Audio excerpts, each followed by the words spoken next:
سلام، من مریم عباسی هستم، مربی توسعه و شکوفایی استعدادها و پتانسیل‌های درونی.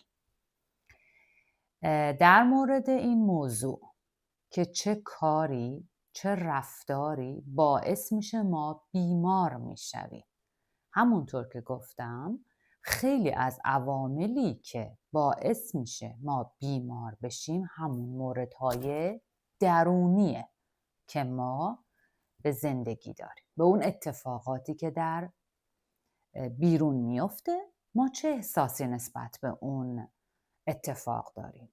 چه اتفاقی در درون ما میفته وقتی یه چیزی در بیرون اتفاق میفته؟ زندگی یعنی اینکه تغییرات، یعنی همه چی مرتب داره تغییر میکنه. یعنی اصلا ما چیز ثابت نداریم. همیشه یه اتفاقاتی میفته که کاملا جدیده. یه چیزهایی میشه که مثل قبل نیست. و این یعنی زندگی. ما باید توانایی اینو داشته باشیم، یعنی داریم این توانایی رو. طبق مغزی که ما داریم توانایی یادگیری داریم. هیچ چیز ثابتی در مغز ما نیست. ما توانایی یادگیری داریم و اون یادگیری، چیزهایی که داریم یاد میگیریم، بعضی موقعها به نفع ماست، بعضی موقعها به ضرر ماست. بعضی از اون افکاری که ما داریم ما رو سالم نگه میداره، بعضیاشون ما رو بیمار میکنه. طبق اون افکار، باورها، تجربیاتی که داریم، ما چه دیدگاهی نسبت به اون اتفاق داریم، چه چیزی در درون ما میفته که ما نسبت به اون اتفاق داریم. براتون باز میکنم. مثلا ما یه آب میوه میخوریم، یه آب پرتقال. خب یه سری از آدما میگه وای چه خوب، ویتامین سی وارد بدنم میشه، بدنم سالم میمونه، قوی میشم، بدنم سالم میشه، بیمار نمیشه. ولی یک سری از آدم‌ها میگه با این آب پرتقالی که من خوردم چقدر شکر وارد بدنم شده، چقدر من مریض میشم، بدن من توانایی تحمل این همه شکر رو نداره. و بعد چه اتفاقی میفته؟ این آدم بیمار میشه. اتفاق یکی بوده، فقط آب میوه بوده، خوردن نوشیدن آب میوه بوده، ولی 2 تا افکار متفاوت ما داریم میبینیم، 2 تا دیدگاه متفاوت. وقتی که ما طبق اون فکری که داریم فکر بکنیم چی میشه، آب میوه‌ای که میخورم منو بیمار میکنه یا منو سالم نگه میداره، حس من تغییر میکنه. یا حالم خوب میشه یا حالم بد میشه. باعث میشه یک سری رفتارهای دیگه ای رو انجام بدیم و همین ها همه به هم متصلن، باعث میشه که تو بیمار بشی یا سالم بمانی. یک مثال دیگه، یک مادر، یک پدر یه اسباب بازی برای کودک خودش میخره. توی خیابون میره، یه فروشگاه میبینه یه اسباب بازی میخره.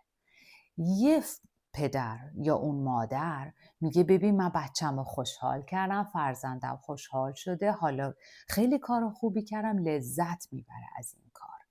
یه آدم دیگه یه تفکر دیگه داره، میگه ببین، به خودش میگه با این کاری که من کردم باعث میشه من بچه‌م رو، فرزندم رو مصرفگرا بار بیارم. من کاری کردم که فرزند من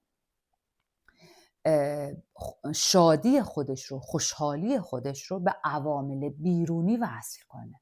حالا دیگه همیشه دنبال اینه که میخواد با یه عامل بیرونی خودش رو خوشحال نگه داره. ما نمیتونیم بگیم کدوم یکی از این 2 تا تفکر درسته یا اشتباهه. طبق اون باورهایی که اون فرد داره، طبق اون تجربیاتی که اون فرد در طول زندگیش کسب کرده، تجربیاتی که از توی خانواده به دست اومده، تجربیاتی که توی فرهنگ بوده، توی کشور، مدرسه، مهد کودک، اونها وارد شده، این تجربیات اینها رو یاد گرفته.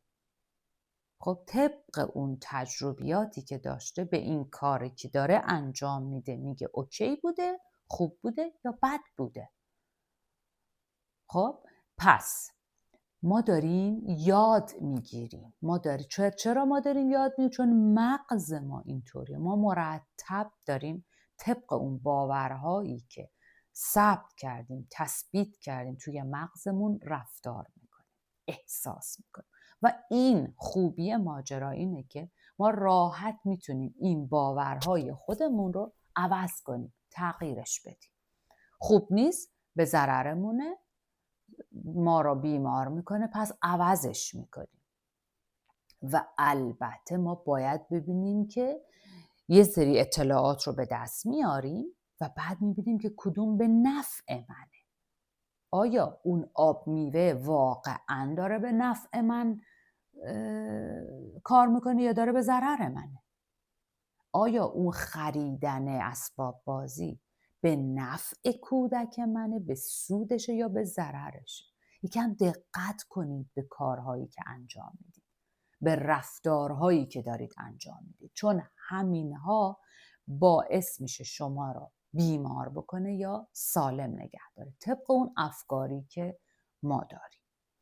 و چون جهان بیرون ما مرتب در حال تغییر، مرتب داره تغییر میکنه، به نگاه ما بستگی داره زندگی ما به این بستگی داره چه نگاهی ما داریم به دنیا، به اتفاقات.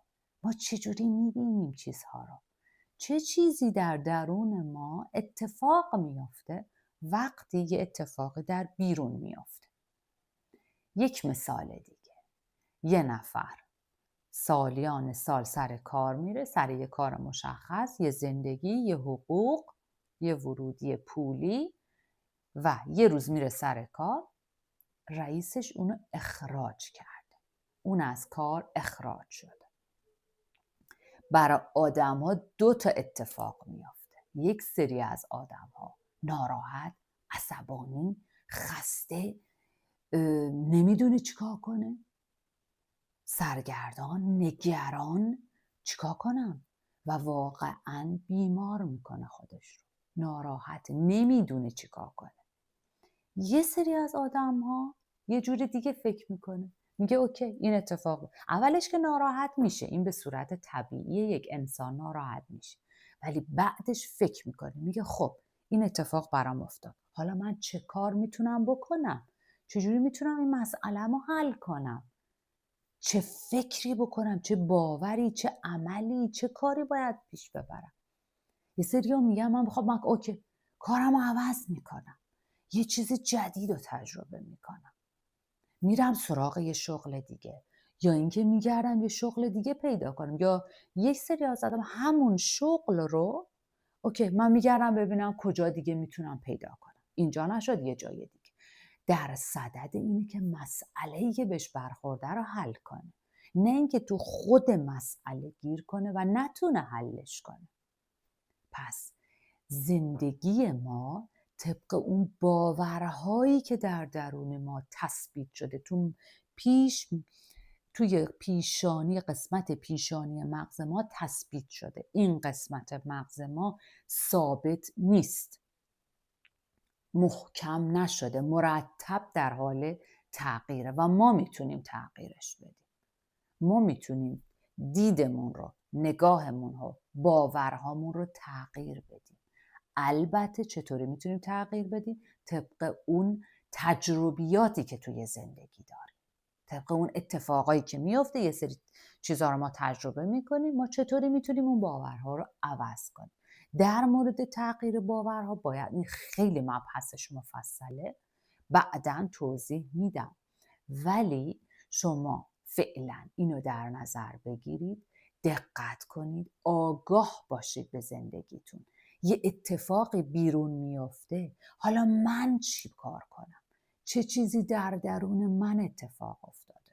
آیا اون اتفاق من رو داره بیمار میکنه یا نه منو داره سالم میکنه؟ آیا در جهت رشد و پیشرفت من اون اتفاق یا نه داره به ضرر منه؟ و اون اتفاق تو رو بیمار نمیکنه. چیزی که تو رو بیمار میکنه اون باور درونی توه، اون اتفاق خنثیه. اون اتفاق افتاده، یه سری از آدم‌ها با اون اتفاق بیمار میشن، یه سریا رشد میدن خودشون، یه سریا سقوط میکنن، یه سریا صعود میکنن. همون اتفاق به ظاهر یکسان.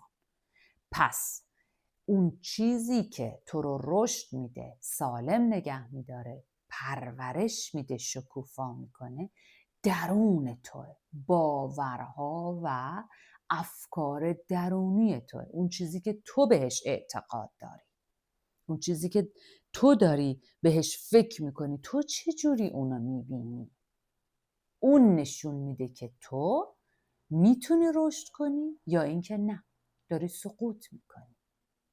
پس آگاهانه از امروز فکر کنیم به رفتارم، حس کنیم ببینیم چه چیزی ما را ناراحت کرده. اولین قدم اوکی، وقتی تو ناراحت شدی، وقتی تو آگاه زندگی کنی، کم کم میفهمی حال من خوبه، حال من بده و چه چیزی باعث شده که حال من خوب بشه یا بد بشه. وقتی آگاه زندگی کنی یعنی بدونی، اینا رو به هم وصل کنی، فکرت رو، احساست رو، عملت رو به هم وصلش کنی، ببینی کدوم اتفاق باعث چه احساسی در من شد، چه فکری چه احساسی در من ایجاد کرد و من چه عملی نشون دادم، چه عکس‌العملی نسبت به اون رفتار، نسبت به اون اتفاق نشون دادم. و همینها زندگی تو رو میسازه، همینها سلامتی تو رو میسازه، رشد تو رو میسازه، خوشحالی و خوشبختی تو رو میسازه، رضایت تو از زندگی رو میسازه. وقتی که دقت کنی به رفتارت، وقتی بفهمی اینا رو به هم وصل کنی، افکارت، رفتارت، احساساتت رو به هم ربط بدی، بعد میتونی آگاه زندگی کنی و میتونی خودت زندگی تو خلق کنی، تغییر بدی. چطوری تغییر بدی؟ اونجوری که تو میخوای، اونجوری که تو دوست داری. همون اتصالات رو تو مغزت وارد میکنی، حک میکنی، تثبیت میکنی و اون میشه روند زندگی تو و اون باعث تغییر زندگی تو میشه. وقتی در طولانی مدت تو اون کار رو انجام، نه یک روز، نه 2 روز، بلکه بشه روند زندگی تو. در این مورد اینو امروز گوش بدید، چند بار هم گوش بدین تا بتونین یک کمی اینها رو به هم وصل کنید. بیشتر توضیح میدم که بتونید زندگیتون رو تغییر بدید. الان در این موقع فکر کنید، این بشه کارتون. فکر کنید چه چیزی، چه حرکتی، چه اتفاقی باعث چه احساسی در درون من شد و من چه عکس‌العملی نشون دادم. از همون کارهای ساده زندگی خودتون شروع کنید. رفتی فروشگاه، نگاه فروشنده به من چطور بوده، چه رفتاری با من داشته و بعد من چه حسی کردم و من چه عکس‌العملی نشون دادم. یکم آگاه که بشید به افکارتون، احساساتتون و رفتارتون، بعد میفهمید چطوری زندگیتون رو بسازید. موفق، مؤید، پیروز، سالم و سلامت باشید.